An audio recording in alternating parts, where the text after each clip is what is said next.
আলহামদুলিল্লাহ ওয়াসসালাতু ওয়াসসালামু আলাইকা ইয়া রাসূলুল্লাহ।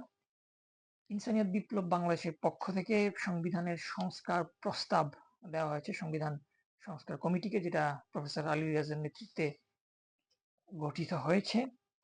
তো আজকে কথা বলবো ইনসানিয়াত বিপ্লব বাংলাদেশের পক্ষ থেকে যে সংবিধান সংস্কার প্রস্তাব দেওয়া হয়েছে সেগুলো হয়তো একটা ভিডিওতে সবগুলো আনা সম্ভব হবে না। খুব প্রধান যেসব ব্যাপারগুলো নিয়ে ইনসানিয়াত বিপ্লব বাংলাদেশ সংবিধান প্রস্তাব বনায় দিয়েছে।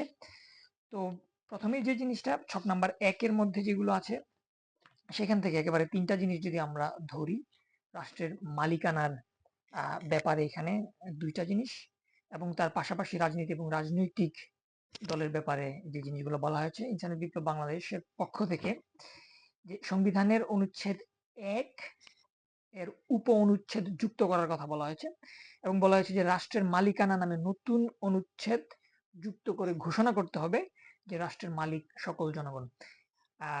এইটা হচ্ছে যে অনুচ্ছেদ ১ এর একটা উপ অনুচ্ছেদ যুক্ত করতে বলা হয়েছে, এবং এট দ্য সেম টাইম রাষ্ট্রের চরিত্র নামে আরেকটা উপ অনুচ্ছেদ যুক্ত করতে বলা হয়েছে সংবিধানের ১ নম্বর অনুচ্ছেদের মধ্যে, যেখানে যে কথাটা যুক্ত করার কথা বলা হয়েছে যে রাষ্ট্র সর্বজনীন মানবতা ভিত্তিক হবে, রাষ্ট্র একক গোষ্ঠী ভিত্তিক হবে না। এগুলো নিয়ে আমি প্রথমে একটু কথা বলবো, তারপর হয়তো আমরা সংবিধানে রাজনীতি এবং রাজনৈতিক দল নামে বিশেষ অনুচ্ছেদ করে, যেটা ১৫২ অনুচ্ছেদের মধ্যে যুক্ত করতে বলা হয়েছে, সেটা নিয়ে একটু পরে কথা বলবো আমরা। তো দেখেন, লিটারাল টার্মে যদি বলি আমরা, এই যে ২ টা কথা, যে রাষ্ট্রের মালিক এবং রাষ্ট্রের চরিত্র, এই ২ টা কথায় লিটারালি কেউ আসলে ডিসএগ্রি করে না বা করবে না, যে রাষ্ট্রের মালিক সকল জনগণ। আল্লামা ইমাম হায়াত এখানে যে কথাটা বলার চেষ্টা করলেন, যে সংবিধানের ১ নাম্বার অনুচ্ছেদে একটা উপ অনুচ্ছেদ যুক্ত করার জন্য, যেখানে রাষ্ট্রের মালিকানার ব্যাপারে কথা বলা হবে।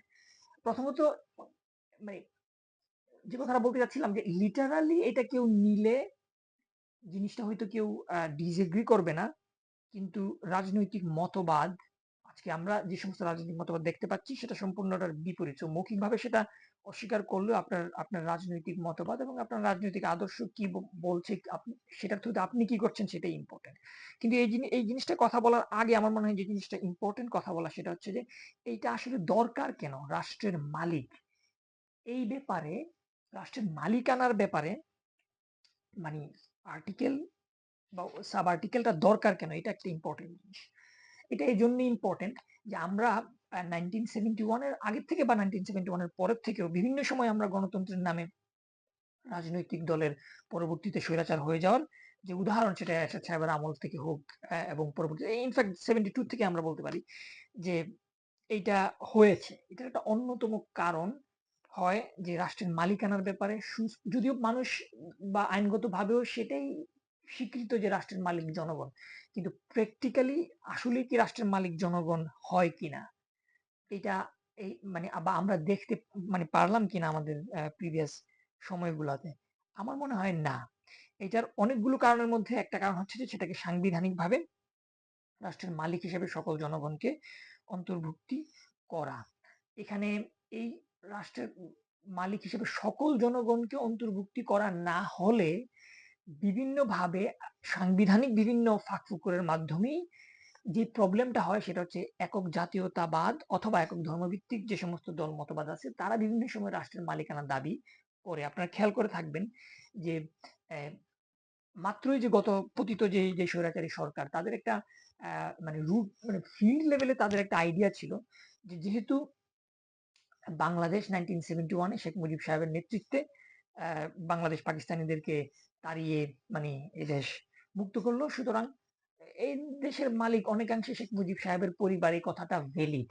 আমি বলছি না যে এটা আওয়ামী লীগ অফিসিয়ালি দাবি করে, বাট আপনারা যদি আপনাদের আশেপাশের যে সমস্ত আওয়ামী লীগের লোকজন আছে, আপনারা যদি তাদের সাথে কথা বলেন, একেবারে ফিল্ড লেভেলে আপনারা এটা পাবেন। তো সাংবিধানিক ভাবে অথবা আইনগত ভাবে রাষ্ট্রের মালিক হিসাবে মানে জনগণের কথাটা সবাই স্বীকার করলেও ইন প্র্যাকটিক্যাল এই কথাটা সাংবিধানিক ভাবে এক্সপ্লিসিট না থাকার কারণে এইটার মধ্য দিয়ে বিভিন্ন সময় আমরা স্বৈরতন্ত্র বা ফেসিবাদের উত্থান দেখতে পাই। আপনার আরেকটা জিনিস খেয়াল করে থাকবেন যে অনেকে একটা কথা বলে থাকেন যে 91% মুসলিম দেশ।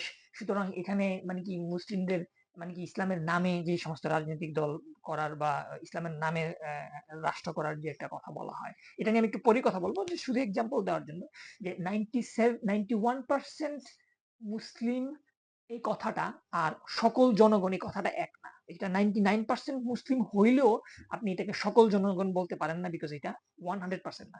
সুতরাং 99% মানুষ যদি একটা রাষ্ট্রের একটা পার্টিকুলার ধর্ম অথবা জাতীয়তা অথবা যে কোনো কিছু বিশ্বাস করেন, এবং ওইটার ভিত্তিতে যদি ওই রাষ্ট্রের মালিকানা হিসাবে ওই প্র্যাকটিক্যালি ওই রাষ্ট্রের মালিকানার কথাটা তো মালিকানা হিসাবে আসে না। আপনি যখন ধর্মরাষ্ট্র চান, তার মানে আপনি বলতে চান যে এই রাষ্ট্রটা ওই ধর্মেরই।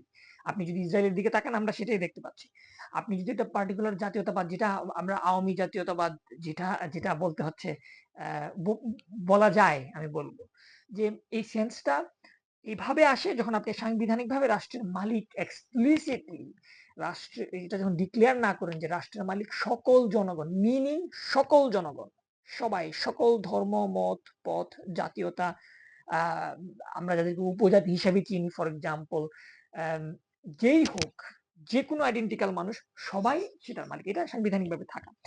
এবং আমি এই যে কথাটা বলছিলাম যে আমরা এটা নিয়ে ডিসকাস করব কিভাবে এই জিনিসটা রাষ্ট্রের মালিক সকল জনগণ কথাটা লিটারালি মুখে স্বীকার করলেও কিভাবে বাংলাদেশ সহ সমগ্র দুনিয়ায় বিভিন্ন রাজনৈতিক দল সেটাকে আসলে অস্বীকার করে।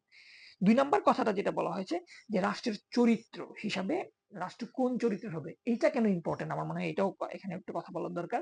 যে রাষ্ট্রের চরিত্র এই জিনিসটা যদি এক্সপ্লিসিটলি সাংবিধানিক ভাবে রাষ্ট্রের জন্য অর্থাৎ সব মানুষের জন্য সেফগার্ড হিসাবে না রাখা হয়, তখন এই রাষ্ট্র বিভিন্ন সময় বিভিন্ন দিকে টার্ন নিতে পারে এবং সেটা ভ্যালিড আকারে চালাই দেওয়া দেওয়া হইতে পারে। কথাটা রাষ্ট্রের চরিত্র হিসেবে আল্লামা ইমাম হায়াত এখানে যে কথাটা বলেছেন যে রাষ্ট্রের চরিত্রটা হবে, রাষ্ট্র হবে সার্বজনীন এবং মানবতা ভিত্তিক।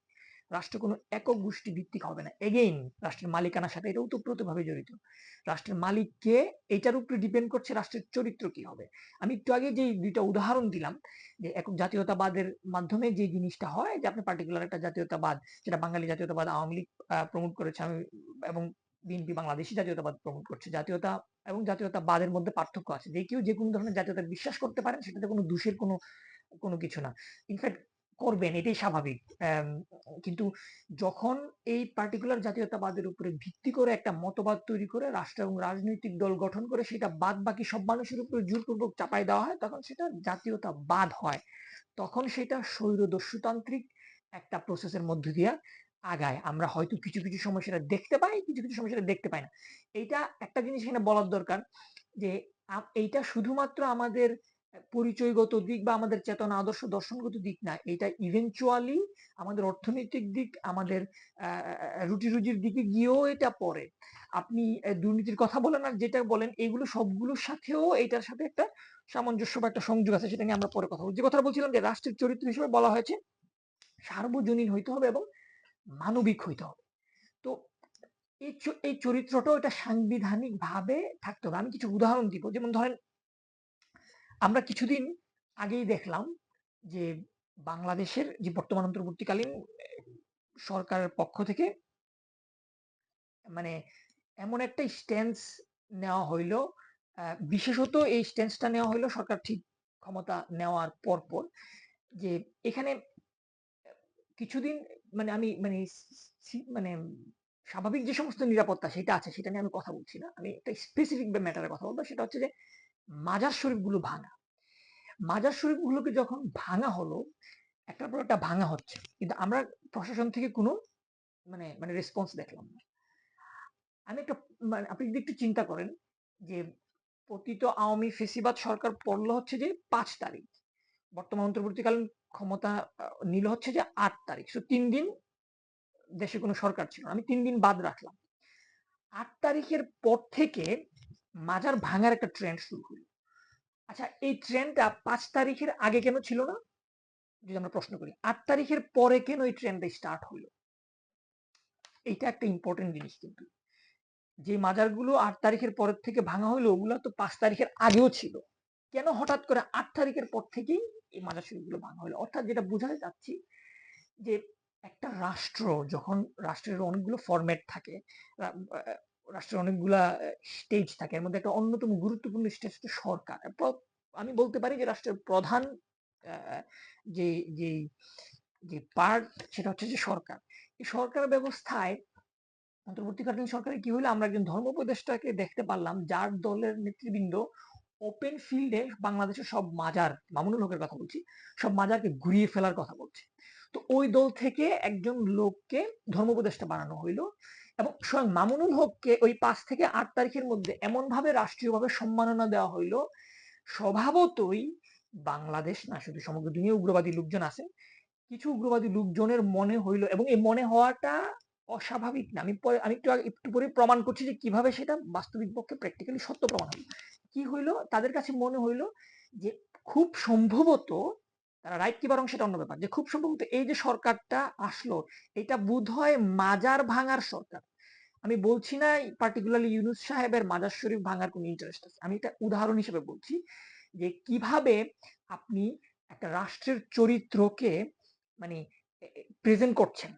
তো কি হলো ঘটনাটা, যে মাজার ভাঙার ওপেন ডিক্লেয়ারটা, বাংলাদেশের সব মাজার ভাঙার কথাটা যে ভদ্রলোক বললো, তাকে রাষ্ট্রীয় সর্বোচ্চ সম্মাননা দেওয়া হলে 5 থেকে 8 তারিখ পর্যন্ত।